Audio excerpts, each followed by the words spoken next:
They called for aid. Humanity answered with a Deathworlder Armada. The stars were quiet that night. From the small human listening station on the edge of the solar system, the sky looked calm, but Aaron Cole knew better. He had worked there for years, scanning signals, listening to distant messages from other worlds. Most of the time, the sounds were just static, empty space noises, or echoes of old transmissions. Tonight, though, there was something different. A signal, weak but clear, pulsed through the receiver. It was not random. It had purpose. Someone was calling for help. Aaron tapped the console nervously. He had seen many strange things, but a real plea for aid from another species was rare. His partner, Lily Grant, a civilian analyst, leaned over his shoulder. She had soft brown hair that fell across her face, and her eyes always seemed to shine with curiosity. "Do you hear that?" she asked. "I do," Aaron said. "It is not our usual background noise." "Someone wants us to listen." They adjusted the receiver and isolated the signal. It was coming from far beyond the Andromeda sector. The message was short but urgent. It spoke in a language Aaron could barely understand, but through the universal translator, the meaning became clear. A peaceful alien alliance, called the Lyran Pact, was under attack.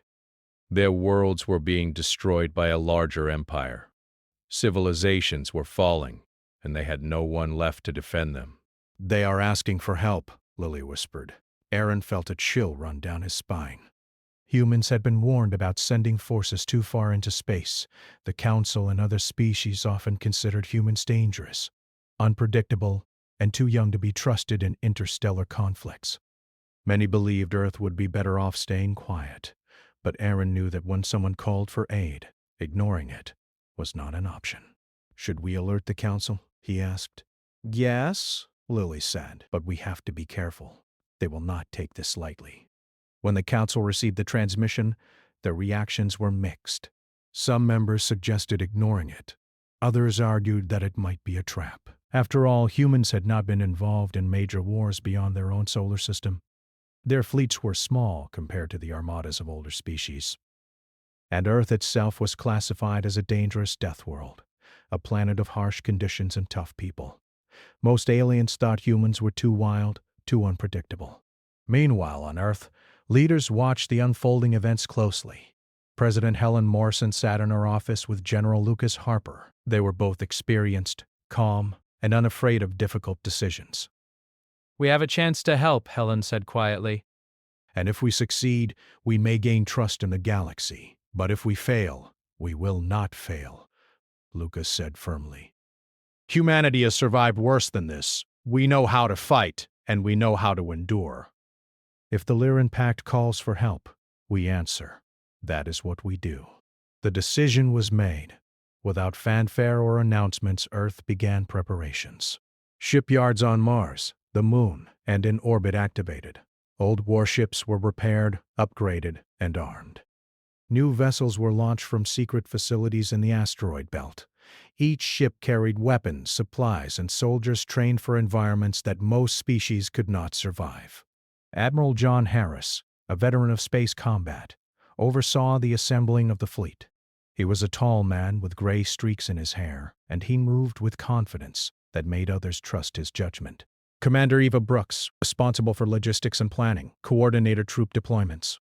Together, they transformed Earth's defense network into an armada capable of traveling far beyond the solar system. Humans were not afraid.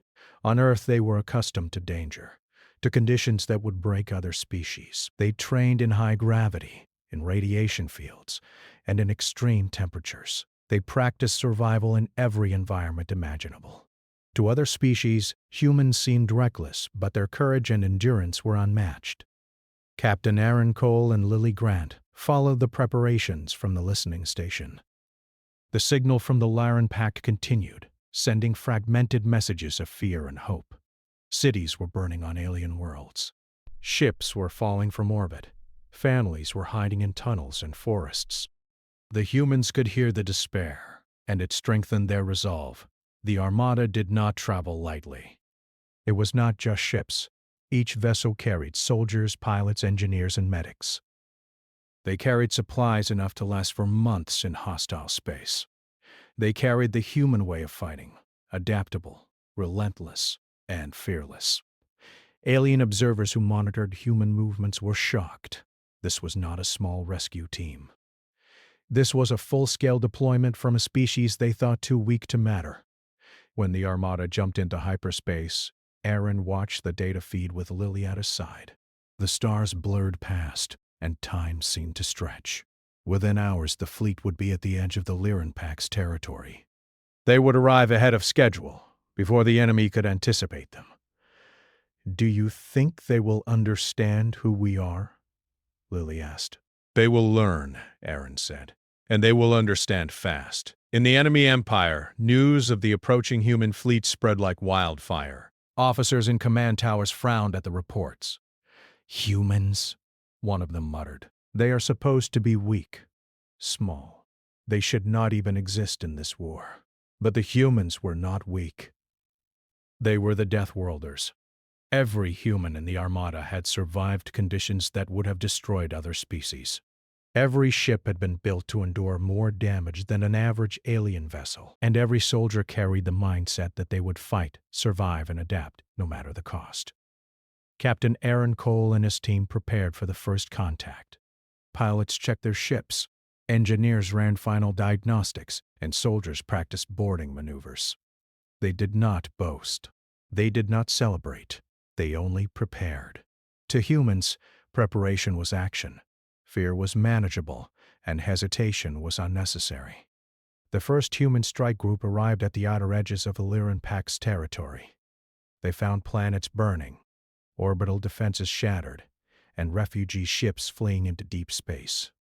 Human pilots, led by Megan Scott, flew through debris fields with skill that amazed alien sensors. Each move was precise, calculated, and deadly against enemy drones. On the ground, Captain Noah King led a team of soldiers to secure key locations. Toxic air, unstable terrain, and collapsing structures were no obstacle. Humans moved as if the environment were familiar, adapting quickly and taking advantage of what other species would consider hazards. Alien observers began to panic. How could such fragile-looking beings survive in conditions designed to kill them? Meanwhile, the Lyran Pact watched in disbelief. Their allies had sent word for help, but they had never imagined that humans would answer. They had heard stories about Earth as a harsh, dangerous world, but the Armada was more than they expected. Ships were not just arriving. Soldiers were disembarking, establishing positions, and taking the fight to the enemy. The Lyran people had never seen such courage, such endurance, and such determination. Aaron Cole watched the data feed and felt a quiet pride. Humanity was showing its true face, not as conquerors, not as aggressors, but as helpers, warriors, and survivors. He knew that this would change the galaxy's opinion of humans forever. Even in the midst of war, humans did not lose sight of the mission. Protecting civilians, rescuing refugees, and saving lives was as important as defeating the enemy. Medics treated wounded aliens alongside humans. Engineers repaired damaged ships regardless of origin, and soldiers defended towns without asking for reward. This was humanity at its best, a species forged by hardship and fearlessness, answering a call when others hesitated. As night fell on the burning worlds of the Lyran Pact, Aaron Cole and Lily Grant observed the human fleet moving deeper into enemy territory. The first clashes had begun.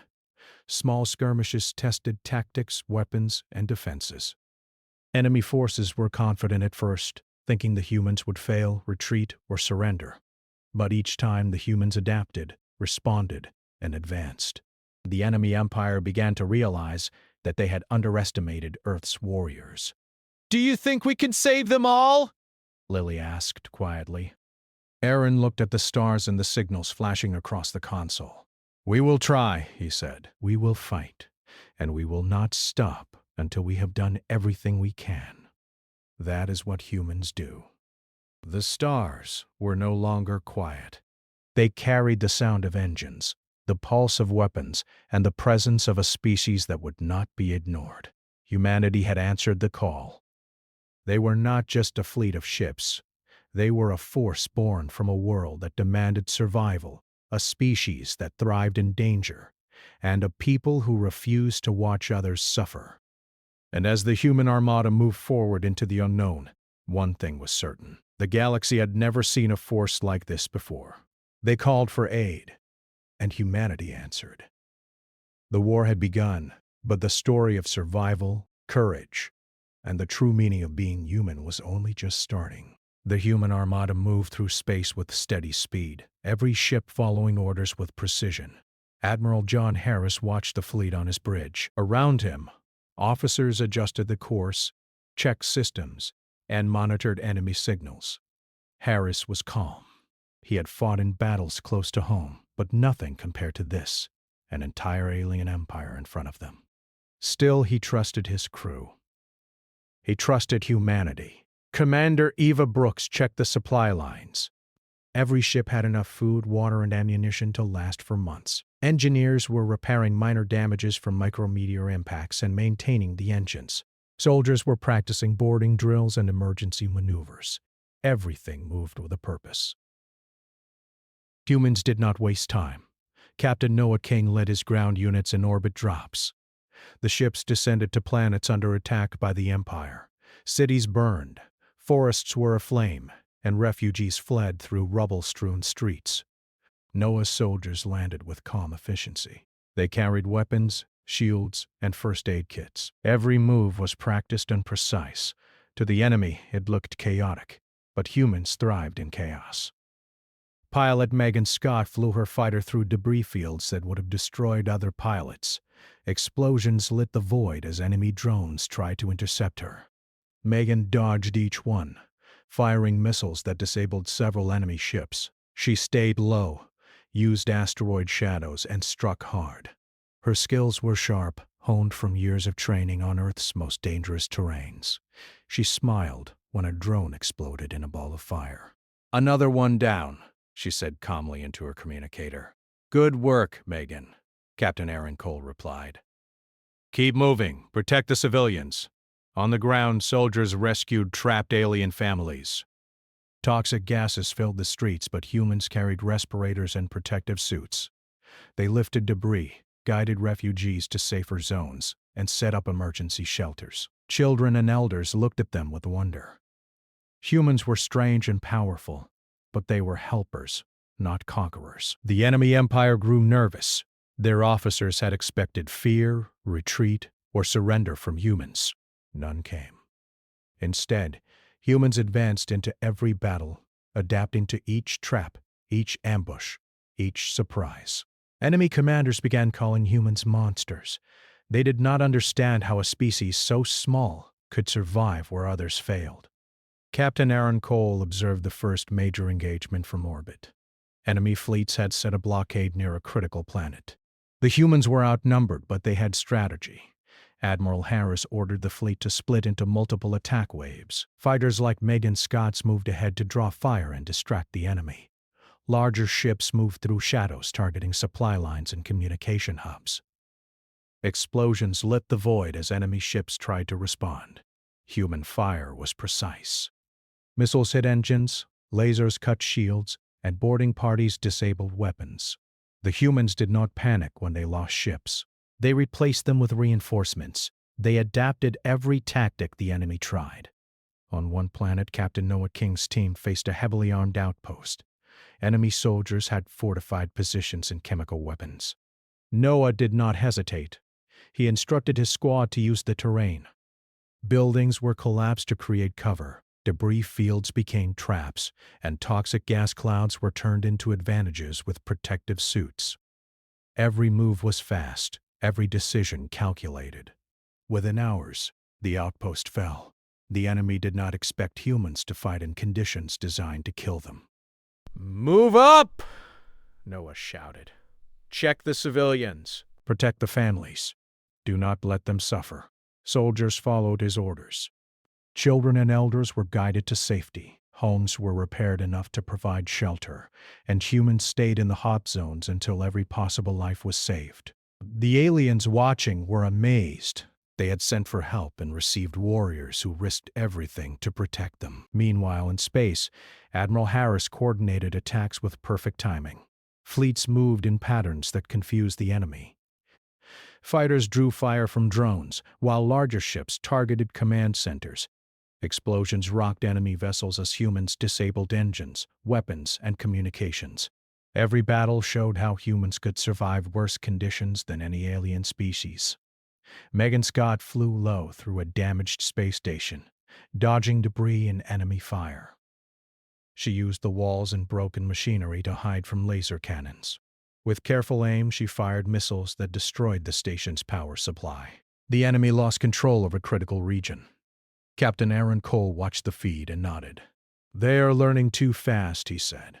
"We need to be ready for the next wave." Commander Ava Brooks and Short supplies reached every human unit. Engineers repaired broken ships in record time, and medics treated wounded humans and aliens alike. The human way was simple: fight, survive, and protect life wherever possible. The Lyran Pact leaders could not believe what they were seeing.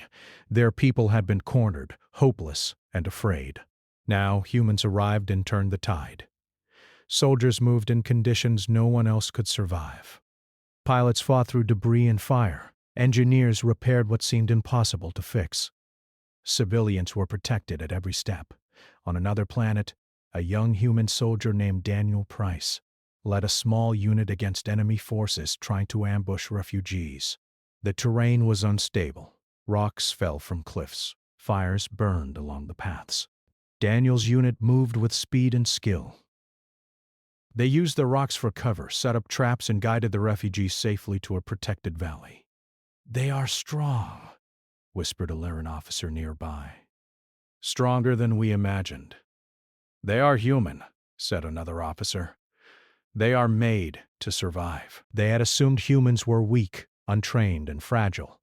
Now they saw a species that thrived in danger, learned quickly, and adapted faster than any other race. Entire fleets began to retreat when humans pressed forward. Ambushes failed. Supply lines were destroyed. Critical command centers were lost. Captain Aaron Cole, observing another engagement, realized the humans had changed the battle, not by numbers, not by size, but by courage, endurance, and intelligence. They were fighting like nothing the galaxy had ever seen. "Humans are unstoppable when they decide to act," he said quietly to Lily Grant. "They are showing the galaxy who we really are," Lily said, her eyes shining. On a distant planet, Captain Noah King faced the toughest challenge yet. Enemy forces had trapped thousands of refugees in a canyon surrounded by fortified positions. The terrain was impossible, and the enemy was well prepared. But Noah was human. He looked at the maps, studied the positions, and devised a plan. "Split into two groups," he said. "One goes around the left flank. The other distracts them from the right. Cover every angle. Keep the civilians in the middle. Move fast. Adapt. Survive." The plan worked. Humans moved with precision, rescuing refugees while disabling enemy guns and cutting off reinforcements. Explosions lit the canyon as the enemy tried to fight back. Soldiers moved through smoke and fire, protecting every life they could. Meanwhile, in orbit, Admiral Harris received reports that enemy ships had retreated. The blockade was broken. Supply lines were restored. The humans had achieved what no one thought possible. Captain Aaron Cole looked at the screens. "We are only getting started," he said. "The enemy does not know what we can do yet." The Lyran Pact people cheered quietly as human forces secured their planets. Their hope returned. They had been saved by a species they barely understood. Humanity had answered a call for aid, and their courage and skill were unlike anything the galaxy had seen. In the following days, humans continued their advance. Pilots flew through dangerous space debris, engineers repaired broken systems, and soldiers cleared towns and forests of enemy forces. Every action showed that humans were relentless, fearless, and adaptable. They did not fear death, they did not fear danger, and they did not fear loss. They moved forward because they had a mission: to save lives and protect the innocent.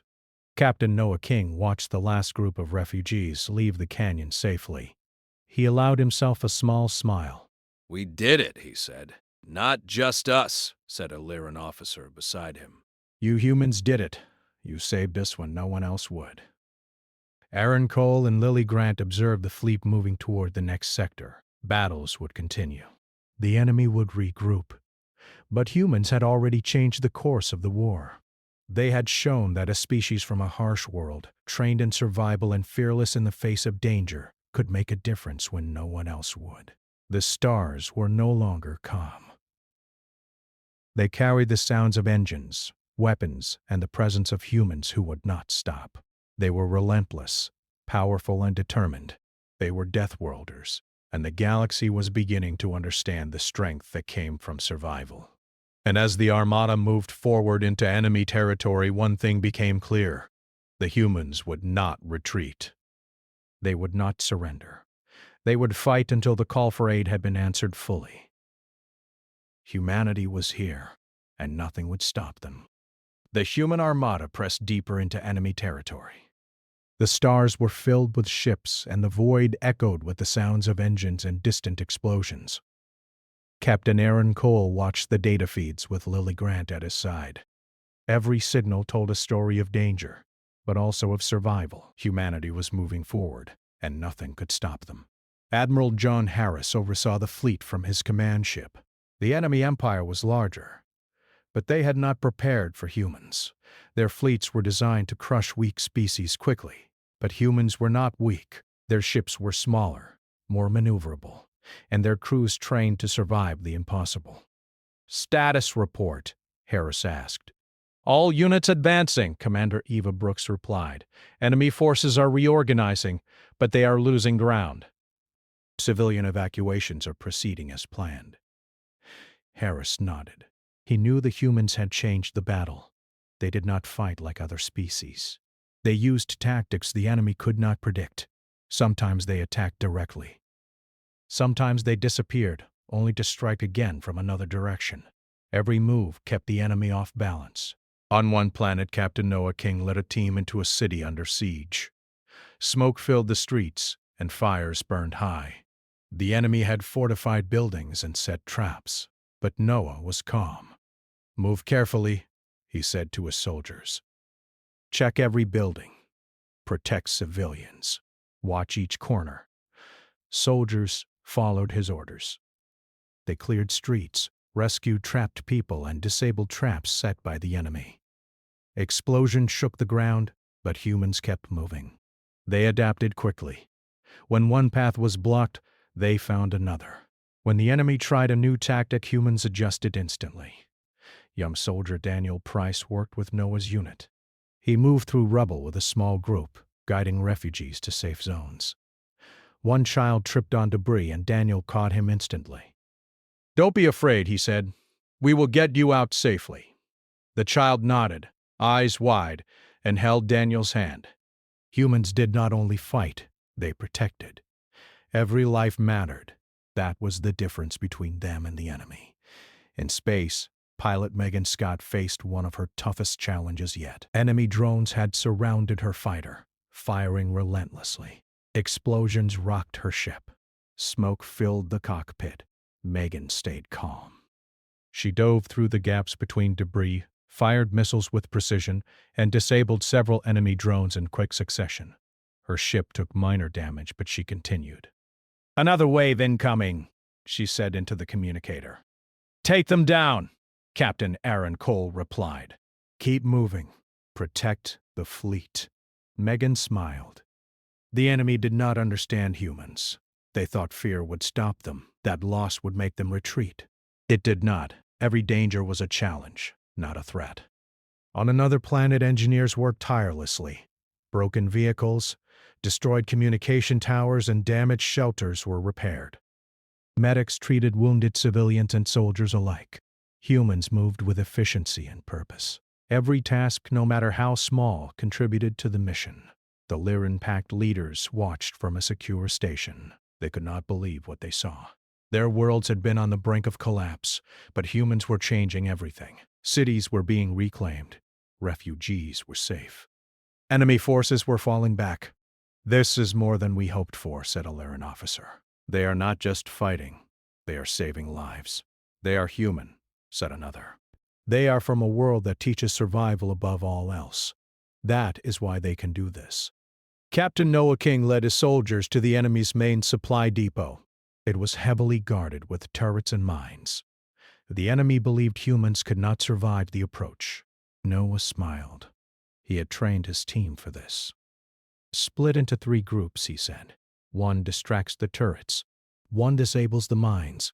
The third secures the depot. Move fast and stay alert." The plan worked perfectly! Soldiers moved with precision, drawing enemy fire and disabling defenses. Explosions lit the sky as humans pushed forward. The depot fell and vital supplies were captured. The enemy could not believe their mistake. Humans had survived what they thought was impossible. Meanwhile, in space, Admiral Harris coordinated multiple strike groups.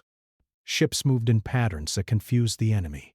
Fighters like Megan Scott's drew fire, while larger vessels disabled weapons and engines. Every engagement showed the human advantage. They adapted faster, moved smarter, and fought harder than any enemy expected. Captain Aaron Cole watched another skirmish. Human ships were outnumbered, but they never panicked. They used cover, took advantage of debris, and attacked at unexpected angles. Enemy ships were destroyed, disabled, or forced to retreat. The humans did not chase recklessly. They focused on the mission: protect the Lyran Pact and weaken the enemy. On a distant moon, Captain Noah King faced another challenge. Enemy forces had trapped hundreds of civilians in a cave system. The terrain was unstable, and the enemy had blocked exits. Noah studied the maps and gave orders. "Use the upper tunnels," he said. "Cover each exit. Guide the civilians carefully. Watch for traps." Soldiers followed his commands. They moved through darkness using portable lights and scanners. Explosions shook the tunnels, but humans kept advancing. Children and elders were guided to safety. Every life was saved, and every enemy was neutralized. In orbit, Admiral Harris received a report. Enemy morale was collapsing. Entire fleets had retreated and key supply lines were broken. Humans had proven that numbers alone did not win battles. Training, courage, and adaptation were far more powerful. Captain Aaron Cole looked at the stars. He knew this was only the beginning. The enemy still had power, but humans were relentless. They would not stop. They would continue to fight, protect, and save. Meanwhile, the Lyran Pact leaders began to see the humans differently. They had once thought humans reckless, dangerous, and unpredictable. Now, they saw a species forged by survival, fearlessness, and endurance. Humans did not seek power. They did not seek conquest. They sought to help, to protect, and to fight when others could not. On another battlefield, a small human squad led by Daniel Price faced enemy reinforcements. They were outnumbered, and the terrain was difficult. Daniel's team moved with care, using debris and shadows for cover. They set traps, drew enemy fire, and pushed forward. Every soldier was focused, every action deliberate. Within hours, the enemy was defeated, and civilians were safe. Captain Noah King joined Daniel's unit after the fight. "Good work," he said. "You followed orders, adapted, and survived. That is what humans do." Daniel nodded. "We just did what we were trained for." Back in space, Megan Scott reported another victory. Enemy ships attempting to flank the human fleet had been destroyed. She smiled, knowing her efforts had saved lives. Captain Aaron Cole and Lily Grant watched the battle reports. They realized that humanity was changing the war. The enemy empire had underestimated humans. They had expected fear, hesitation, and retreat. Instead, they faced courage, skill, and relentless determination. Admiral Harris prepared the next phase. The humans would continue to push forward, striking at key enemy positions, rescuing civilians, and weakening the empire. Every victory strengthened the bond between humans and the Lyran Pact. Every battle proved that humans were not just fighters, they were protectors. On a war-torn planet, Noah King surveyed the battlefield. Smoke rose from destroyed enemy positions, and civilians emerged from hiding. Soldiers moved carefully, ensuring no one was left behind. The humans had achieved what no one thought possible: survival against overwhelming odds. Captain Aaron Cole and Lily Grant observed from orbit. The fleet was advancing, the enemy was retreating, and the humans were showing the galaxy what true courage looked like. "They will remember this," Lily said softly. "They will," Aaron replied, "and so will we." Humanity is just getting started. The stars were no longer silent. They carried the sound of engines, weapons, and humans who refused to give up. They were relentless, adaptable, and fearless. They were Deathworlders, and the galaxy was beginning to understand their power. As the Armada moved into the heart of enemy space, one thing was clear: the humans would not stop. They would fight, adapt, and survive. They would protect the innocent and answer the call for aid completely. And somewhere deep in the war-torn galaxy, the Laren Pact whispered in awe. Humanity had come. They had seen death and danger, and still they moved forward. They were unstoppable. The human armada pushed into the heart of the enemy empire. The stars were filled with smoke and fire as fleets clashed and planets shook from bombardments. Captain Aaron Cole watched the screens on the bridge, calm and focused. Lily Grant stood beside him, following the reports of each engagement. Humanity had come a long way, and now the final battles were at hand. Admiral John Harris coordinated the fleet with precision.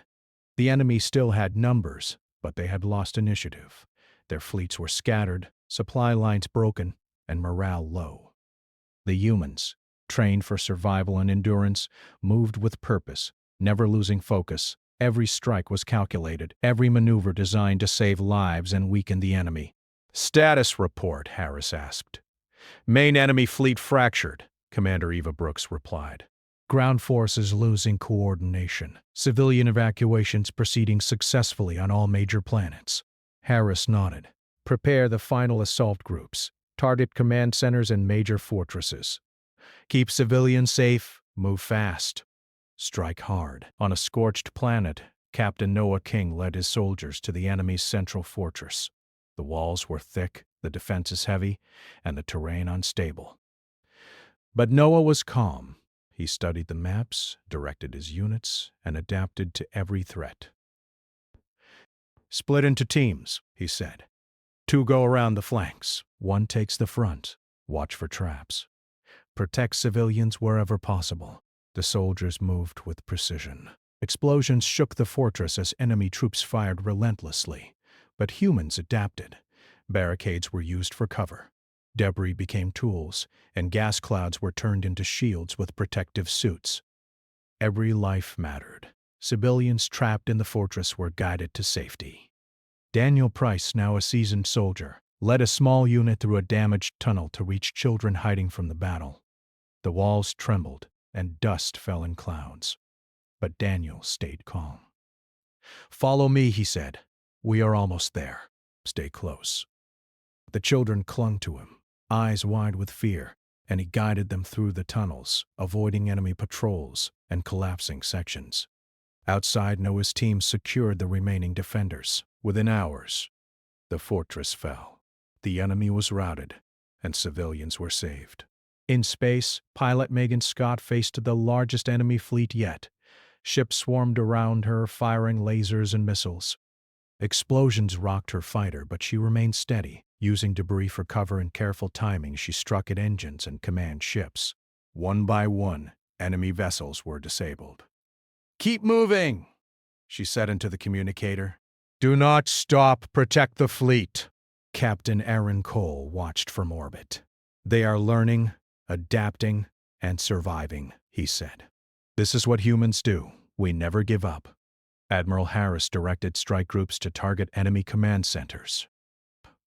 Humans moved with coordination and intelligence. Fleets did not collide, fighters did not get lost, and boarding teams struck with precision.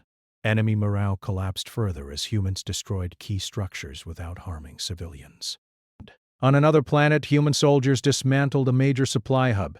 Turrets, mines, and automated defenses were neutralized quickly. Civilians who had been hiding in nearby bunkers were guided to safety. The humans did not just fight, they protected, repaired, and saved. Captain Noah King and Daniel Price regrouped with their units. "We've done well," Noah said. "But stay alert. The enemy will try one last attack." Sure enough, the enemy launched a desperate counterattack. Fleets and ground forces tried to reclaim lost territory. Explosions lit the skies and shook the ground. Humans met them head-on. They did not panic. They adapted, adjusted, and struck back with precision. Pilots weaved through fire. Soldiers moved through collapsing buildings, and engineers repaired vital systems on the move. Megan Scott dodged missiles while taking out enemy fighters. Daniel's unit defended a refugee convoy while clearing mines.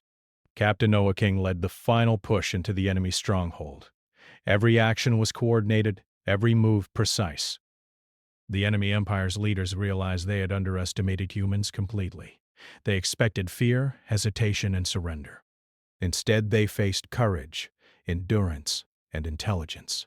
Entire fleets were disabled. Fortresses fell. Civilians were rescued.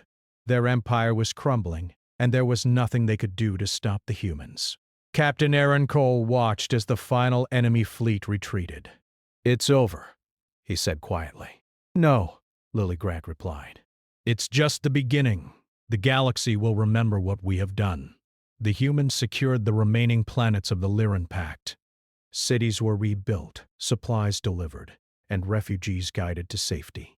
Engineers repaired damaged infrastructure. Medics treated the wounded. Soldiers stayed until every possible life was protected. Humanity had answered the call for aid fully.